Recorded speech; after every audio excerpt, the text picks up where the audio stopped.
Hi! ఈ video riding గురించి కాదు. ఒక ఇన్సిడెంట్ గురించి. చేంజ్ ఉందా బేటా? ఫోన్‌పే లేదా వద్దండి మళ్ళీ తర్వాత మళ్ళీ వచ్చినప్పుడు ఇయ్య బేటా. రేపు ఇస్తా ఓకేనా? నేను ఏమంటున్నా నాన్న మళ్ళీ వచ్చినప్పుడు ఇయ్యి. సరే అయిపోయిందా?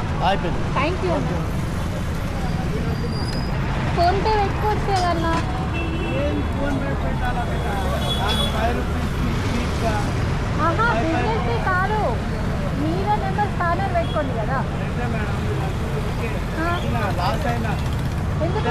ఇద్దరు ఒక అమ్మాయి వచ్చి డైరెక్ట్ నా దగ్గర 150. ఓ అయితే నేను వర్క్ చేస్తున్నా, డబ్బులు అయిపోయిందని వెళ్ళిపోయింది.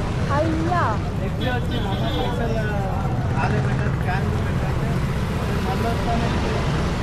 మళ్ళీ ఒకసారి పట్టుకున్నాయి ఏం కాబట్టి నన్ను పెట్టకపోతే డిస్టర్బ్ చేస్తున్నాను, నేను కంప్లైంట్ ఇస్తాను. ఖాళీ నాకు కోపం వచ్చి అలా వచ్చేసి మంచి పని చేస్తారు. ఏం చేస్తాను.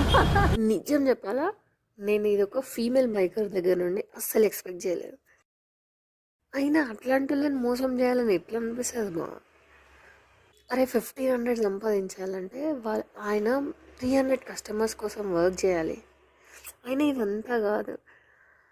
ఇంత ఇన్సిడెంట్ జరిగినాక కూడా ఒక అన్నోన్ పర్సన్ని బిలీవ్ చేసినాడు చూడండి, ఆయన గ్రేట్.